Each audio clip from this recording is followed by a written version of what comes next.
እና እንደዛ ነው እላችኋለሁ ጓደኞቼ። ጠዋት ስትነሱ መዝሙር አዳምጡ።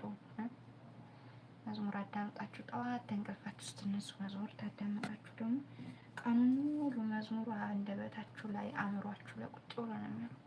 ከዛ ሰላም ትሆናላችሁ።